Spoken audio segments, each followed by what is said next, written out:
എങ്കിൽ പിന്നെ സമയം കളയാൻ തുടങ്ങാം അല്ലേ സാർ? തുടങ്ങാം ഞാൻ ready. Start action cut. Ananthabhadra ഉറുമിയൊക്കെടുത്ത സന്തോഷ് ശിവൻ എന്ന ഡയറക്ടർ എന്തോ വലിച്ചിരിക്കുമ്പോൾ പടച്ചു വെച്ചൊരു പാൻ ഇന്ത്യൻ കാട്ടവരാതാണ് ജാക്ക് എൻജിൻ. എന്റെ നമ്പറായി, എനിക്കുള്ളത് മേടിച്ചിട്ട് വരാം. ഈ സൈക്കോ പടത്തിൽ മുഴുവൻ സൈക്കോസ് ആണ്, എവിടെ തിരിഞ്ഞാലും psycho. We have an AI psycho named കുട്ടാൻ.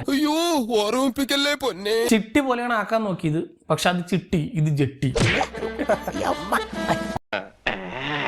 ശോഭയ്ക്ക് തമാശ ശരിക്കും അങ്ങോട്ട് മനസ്സിലായില്ല അല്ലേ? എന്നാ പിന്നെ വേറൊരു തമാശ പറയാം. We have scientist psycho who invented this psycho. Then we have 2 കോഴി psycho, 1 ബംഗാളി psycho, ഒരു foreign psycho. നിങ്ങൾ ഇതിനെ എന്ത് വിളിക്കും? ഒരു ചിത്രകാരന്റെ തോന്നിവാസം എന്ന് വിളിക്കാം, എന്നെ പോലൊരു സാധാരണക്കാരൻ.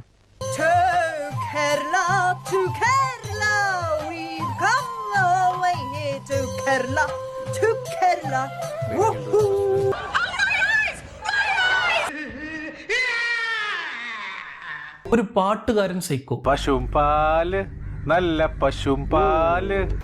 ஹாய் அமுல் பேபி, இதோ பாரு, உன்னை பார்த்தா எனக்கு இந்த வில்லங்கிற ஃபீலிங்கே வர மாட்டேங்குது. நான் எவ்வளவோ ட்ரை பண்ணி பார்த்தேன், எனக்கு ஒரே சிரிப்பு வந்துருச்சு. ഒരു അൾട്ടിമേറ്റ് സൈക്കോ. ഇവിടെ നിന്ന് അരക്കാതം ദൂരമല്ലേ ഉണ്ടായിരുന്നുള്ളൂ ഇളന്തർമഠത്തിൽ. ചന്തുവാങ്ങളെ എന്തേ വന്നില്ല? എനിക്കൊന്ന് കിടക്ക. എങ്ങനെ ഉണ്ടായിരുന്നു?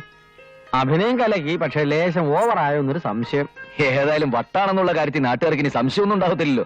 പല രീതിയിലുള്ള ഭ്രാന്തി ഞാൻ കണ്ടിട്ടുണ്ട്. നല്ല സ്റ്റൈലും ഭ്രാന്തി.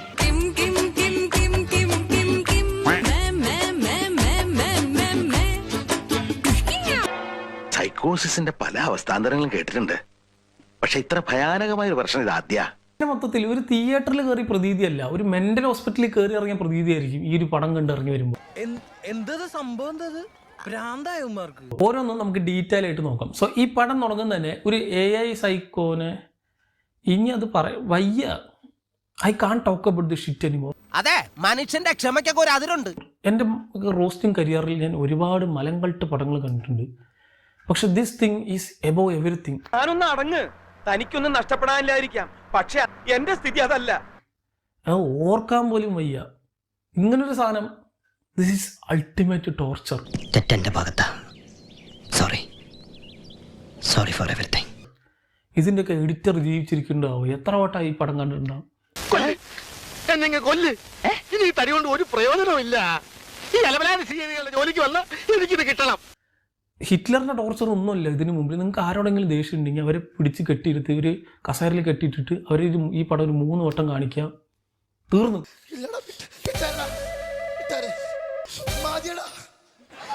ഇങ്ങനൊരു സാധനം കണ്ടു എന്ന് ഓർക്കാൻ പോലും വയ്യ. അതെങ്ങനെ മറക്കാൻ പറ്റുമോ? പണ്ടാരടങ്ങാൻ. 2 ഓലക്കീറോ വെള്ള തുണി എടുത്തോളൂ എന്നെ മൂടാൻ.